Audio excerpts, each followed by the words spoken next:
এই একটা লোকের জন্য দলটা শেষ হয়ে গেল। তারপরেও আপনি দিদি বলছেন যে উনি বাঘ। যদি উনি এত বড়ই রয়্যাল বেঙ্গল টাইগার হন, তাহলে ওনাকে সুন্দরবনে ছেড়ে দিয়ে আসুন না দিদি।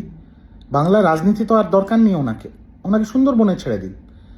এত বড় বাঘ যে একবার বীরত্ব দেখিয়েছিলেন সোনারপুরে, তারপরে সোনারপুরে ডিম খাওয়ার পর আর মুরদ হচ্ছে না পাবলিকে বেরোনোর।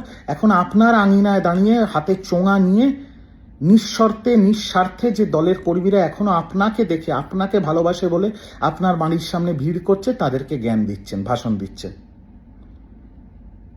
দয়া করে দিদি একটু চোখটা খুলুন, দয়া করে। আমার আর কিছু লেনা দেনা নেই, আমি এখনো আপনার প্রতি আমার মনে শ্রদ্ধা ভালোবাসা আছে, তাই এইটুকু কথা বললাম। এ কোনো বাগটাগ নয়। আপনার জন্য, আপনার মুখের দিকে তাকিয়ে আপনাকে সম্মান করে সবাই একে নেতা করেছে। আপনি না থাকলে একটা পঞ্চায়েত প্রধানও হতে পারে না। বাকি আপনি বিচার করুন, কিন্তু আর যাই বলবেন দয়া করে অভিষেক বন্দ্যোপাধ্যায়কে বাঘ বলে বাঘেদের অপমানটা করবেন না, এইটুকু অনুরোধ রইল। দ্বিতীয় চরিত্র সোনাম ওয়াংচুক। সোনাম ওয়াংচুক একজন শিক্ষাবিদ, একজন বিজ্ঞান গবেষক। ভারতবর্ষের মানুষ তার এই আন্দোলনকে সমর্থন করছে। তিনি যে অনশন করছেন তার পেছনে কি রাজনৈতিক অ্যাঙ্গেল আছে, কেউ বলছে তার পেছনে কংগ্রেসের হাত আছে, কেউ বলছে আম আদমি পার্টির হাত আছে, কেউ বলছে যে সিপিএম আর সিপিআই এর ছেলেপুলেরা রোজ ওনার ওই যন্তর মন্তরে বসে আছে, তারা আবার নাকি চায়নার অ্যাম্বাসেডারের সাথে মিটিং করছে। আমি সোনাম ওয়াংচুক এবং তার অনশনের যে পলিটিক্যাল অ্যাঙ্গেল সেটা নিয়ে কোনো কথা বলতে চাই না। আমার রাজনীতি নিয়ে কোনো বক্তব্যই নেই।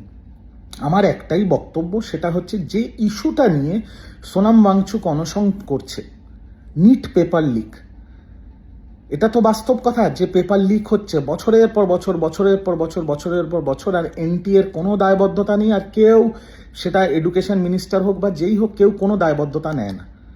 তাতে লক্ষ লক্ষ বাচ্চাদের ভবিষ্যৎ নষ্ট হয়। আমাদের সকলের বাড়িতে বাচ্চা আছে।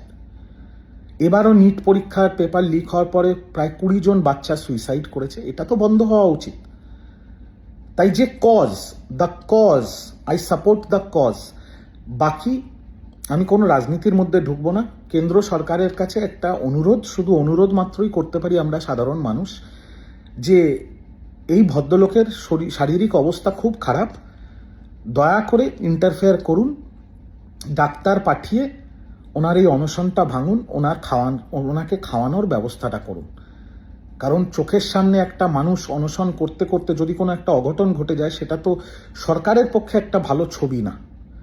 তো আমার শুধু এইটুকুই অনুরোধ কেন্দ্র সরকারের কাছে, আপনারা কারুর রেজিগনেশন করাবেন না আপনাদের ব্যাপার, আপনারা একে পাত্তা দেবেন না আপনাদের ব্যাপার, ক্ষমতা আপনাদের হাতে। কিন্তু যদি দিল্লির মতো ভারতবর্ষের রাজধানীতে যন্তর মন্তরে অনশন করতে করতে একটা মানুষের যদি অঘটন ঘটে, তাহলে সেটা কেন্দ্র সরকারের খুব একটা ভালো ছবি না। তো সেই জন্যে ইন্টারফেয়ার করুন, ওনার অনশন ভাঙার জন্য ওনার সাথে যদি আলোচনায় বসতে হয়, কথা বলতে হয়, কোনো একটা কমন গ্রাউন্ড বার করতে হয়, সেটা আপনারা যেভাবে ভালো বুঝবেন বিবেচনা করে করুন। কারণ আমি চাই না যে যন্তর মন্তরে দেশের রাজধানীতে অনশন করতে করতে কোনো ব্যক্তির কোনো অঘটন ঘটে। তাহলে একটা খুব বাজে পিকচার, একটা খুব বাজে মেসেজ, খুব বাজে ইমেজ তৈরি হবে সারা ভারতবর্ষে কেন্দ্র সরকারের এবং শাসক দলের।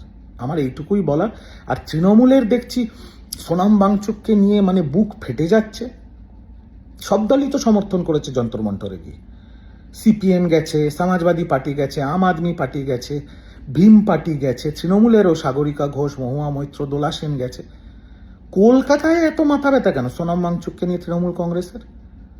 আসলে কোনো আর পলিসি নেই, কোনো আর বলার জায়গা নেই। সূত্র মারফত শুনলাম শহীদ পরিবাররা বিড়লা প্ল্যানেটোরিয়ামে যেতে চাইছে না, যেতে ইচ্ছুক নয়, তারা সবাই যাবে গান্ধী মূর্তি। কোর্ট বাঁচিয়ে দিয়েছে 2500-এর ক্যাপাসিটি দিয়ে। যদি কোর্ট বলতো হ্যাঁ পুরো রাস্তা খুলে দিচ্ছি, তাহলে তো আরো লজ্জার ব্যাপার হতো। এত লোক আসতো কোথার থেকে? লোকও এবার পুরো আসবে না। তো সেই জন্যে এখন সোনাম ওয়াংচুককে ধরেছে তৃণমূল কংগ্রেস। যে সিপিএমকে আমরা তৃণমূলের মুখপাত্র হিসেবে রোজ বলতাম সিপিএম কোথায়, সিপিএম তো ফেসবুকে, এখন সিপিএম মাটিতে লড়াই করছে, আর আমার নেত্রী ফেসবুকে, আর নেত্রীর বাঘ নেত্রীর বাড়ির বাগানে দাঁড়িয়ে চোঙা হাতে ভাষণ দিচ্ছে। আরো ভালো ভালো খবর দেখতে সাবস্ক্রাইব করুন বাংলা হান্টের ইউটিউব চ্যানেল। বাংলা হান্টের আরো খবর দেখতে নজর রাখুন। বাংলা খবর মানেই বাংলা হান্ট।